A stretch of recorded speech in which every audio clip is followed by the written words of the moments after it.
A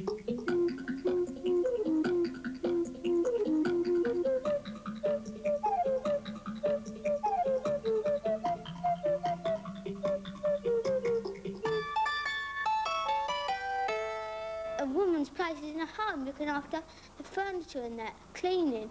That's a woman's place. Why can't a woman be as strong as a man? It's the way God made us. The man should be the domineering sex because, well, women, they've always got to have someone to lean on. Ladies should not have to work because men, there's thousands of men out of work who want jobs and who really need them. Ladies don't really need jobs. I couldn't see really women working on a building site or doing engineering jobs.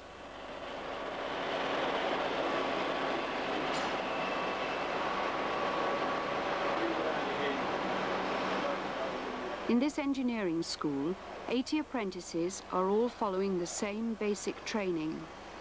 There are 79 boys and 1 girl, Margaret Hall, who is 17.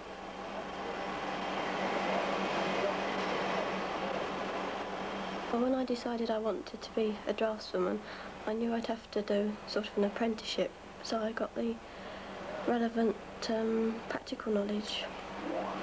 So I wrote away to a few firms, but most of them wrote back and said that they didn't take girls. But Rotex called me for an interview, and I did exactly the same test as the boys did, and I was accepted by them. And I started work with 16 other apprentices, all boys. That year we had, in all, 93 applicants, and it's rather strange to get a letter from a girl. But after reading it, thinking about it, I thought, well, why not? When I first went there, I started work on the bench and made a toolbox. Then I progressed onto the machines, like a lathe and mill, grinder, and made tools on these. It is very valuable that she does understand this basic training so that in future she can look back and, with a practiced eye, and when she does the drawings on the board, she knows that what she's doing is common sense, rather than having the theory without the practice. I've always been interested in fast cars, and I go motor racing at Silverstone. And when I was at school, I was lucky enough to be able to do technical drawing, so I gave up needlework for it. She's getting on very well. She's keeping pace with the boys, both academically and in her practical work.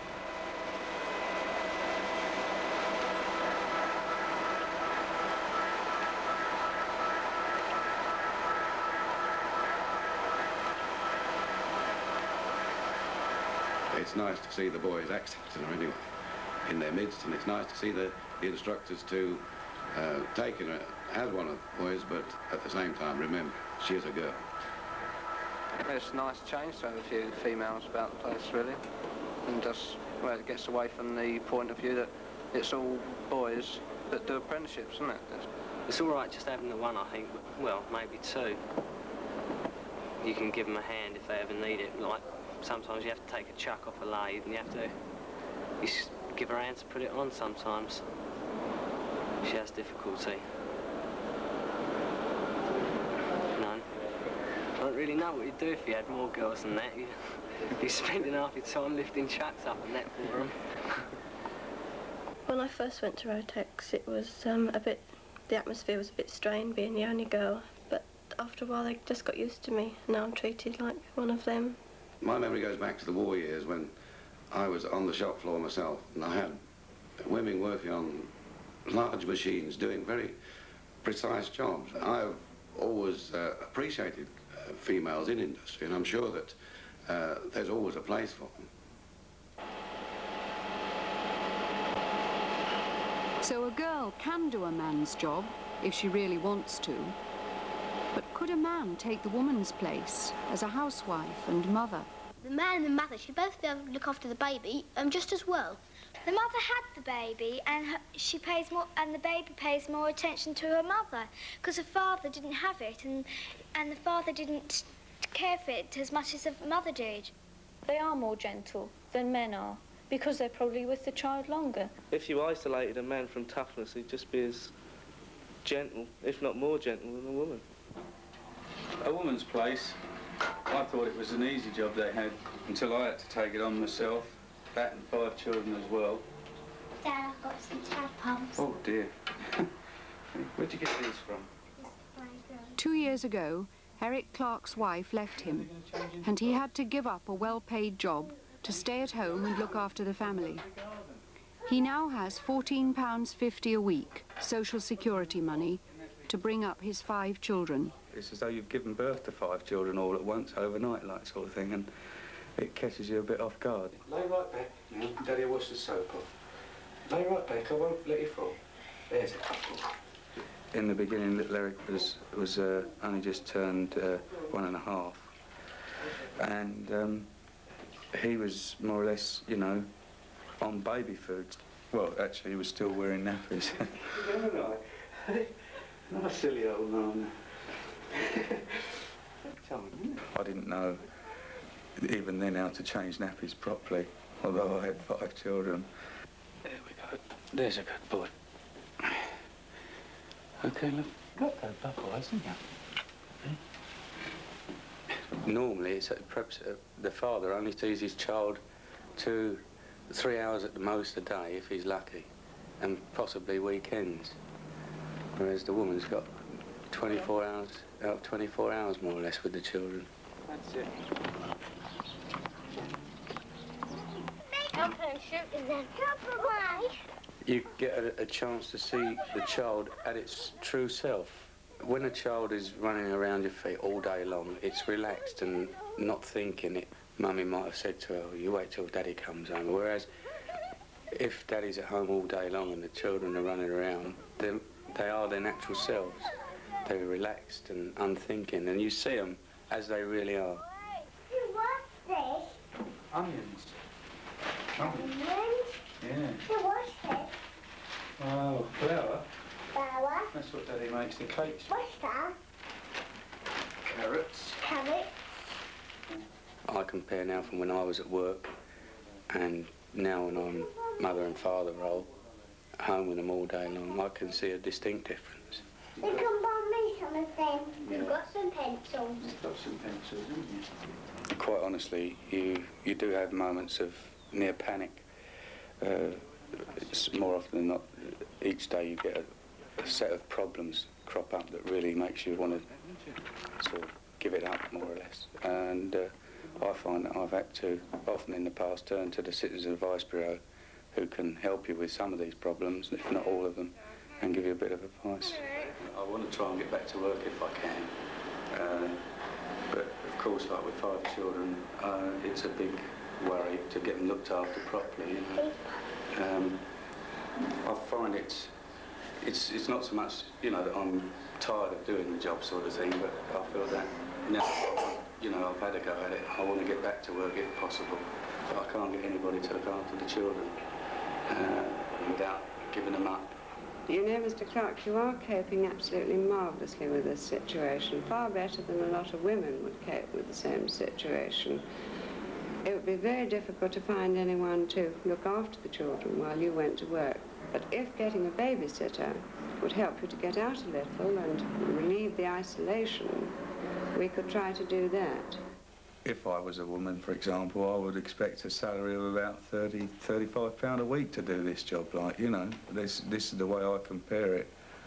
I mean, it is a full-time job from perhaps as early as 7 o'clock in the morning until perhaps as late as 9 in the evening, which is quite a long while. And it must be worth every penny of that in an outside sort of job. Ta-da. In the beginning, of course, I didn't have a washing machine. I was finding it rather difficult because I was boiling, you know, things that I shouldn't boil, and I wasn't boiling whites as they should be boiled, this sort of thing. And then I can reach over there and bleach it. Got pink pants, don't we? That jumper.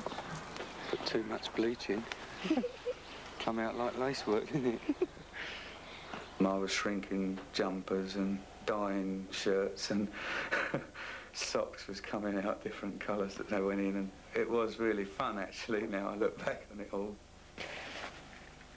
In the beginning, I didn't have any idea on cooking. I really didn't. I could cook a banger perhaps, or a bit of bacon, just about anyway, you know.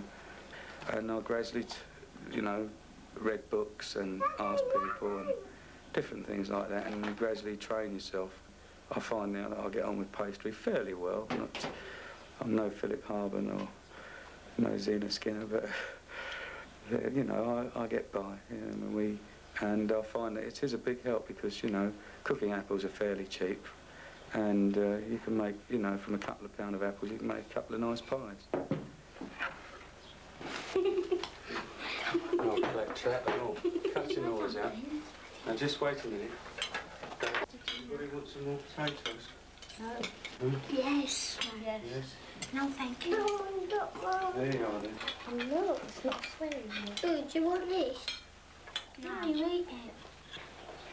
No. You don't like it cut? What, did you want a big piece? Hmm? All right, let me get you a big piece when you get these little ones.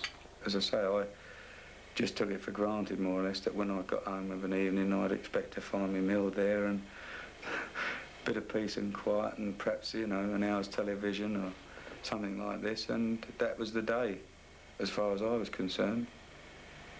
But it really has opened my eyes quite a lot, you know, and I know now, really, that if it come to, well, when it comes to what it really takes to make a marriage is it's not so much a marriage as it is a partnership.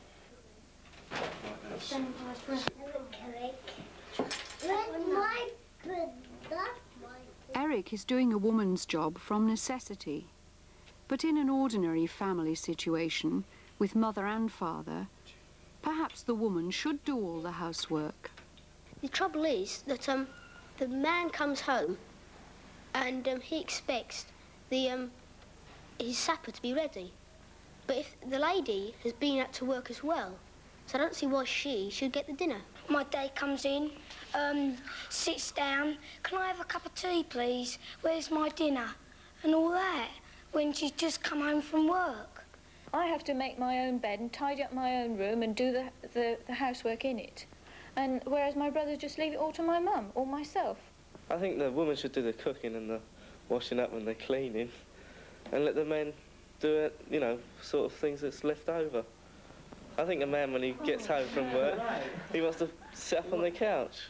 Only one person's going to do the work. It's no good marrying if only one person's going to do the work. Family depends on the woman as much as it does on the man. Surely marriage has to be based on give and take. Any relationship does. Since Val and I both go out to work, she part-time and I full-time, then we've more or less got to run our marriage as a sort of partnership.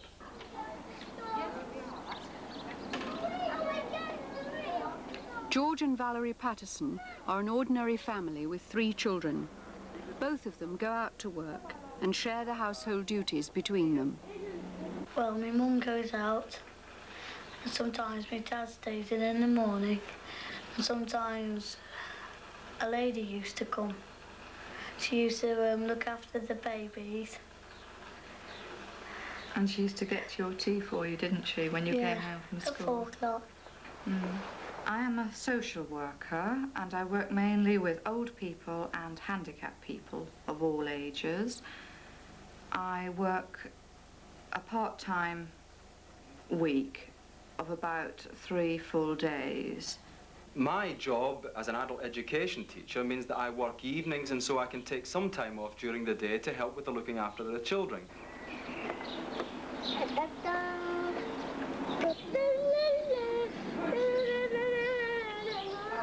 My view seems to be that there's no such thing as women's work.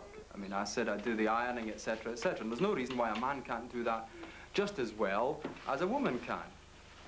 I find ironing quite relaxing, and I think probably my shirts are better looking after I've done them than after anybody else has done them. Part of my work is taking classes for shop stewards in the pottery industry, including women shop stewards.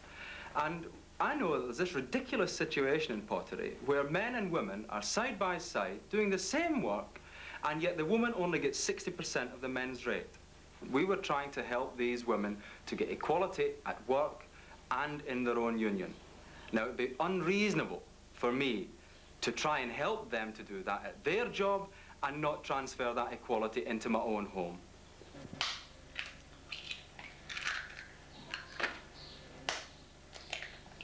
Here we are then. Good boy, Jamie. Let's put your breakfast on, shall we?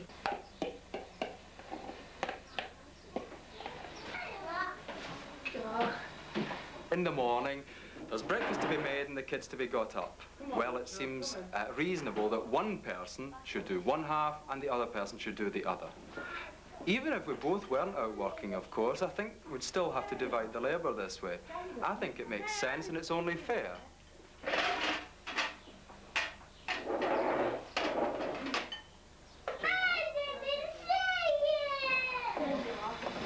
Where's the jug?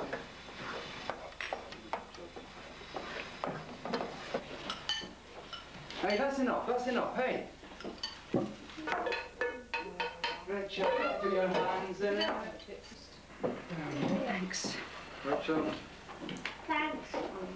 Our idea of marriage is where this sort of fairness, dividing up of the chores, is the only reasonable way to work. I don't think it could work any other way. These funny little men would have scratched their heads and answered, "We don't know. We never thought of that." There they are, look, coming back from their mind. Yeah. But as they stood huddled together in the dim light, Sleepy observed, and they all made a grab for Sneezy's nose, but the mighty sneeze shattered the silence and blew the little men in all directions. They trembled with fear. The Pattersons, like Margaret Hall and Eric Clark, have found that men and women can do the same kind of work. Has their experience changed their attitude to the woman's place in our society? I'd most definitely advise any girl to take up engineering if she was genuinely interested. I think women should have a chance to do a man's work. The whole range, the whole idea of women's work is something which doesn't come into it. We just do the jobs that have got to be done, and I take my share in doing them. I mean, I'm not a very old man, but I've seen some drastic changes, like, you know, in the way, like, you know, equality for women, you know, and all this sort of thing, and they're fighting for it more and more every day, and there are women doing men's jobs in this day and age, so obviously it's as important for a woman to have education as it is for a man. Who knows in 5, 10 years' time what they'll be capable of doing.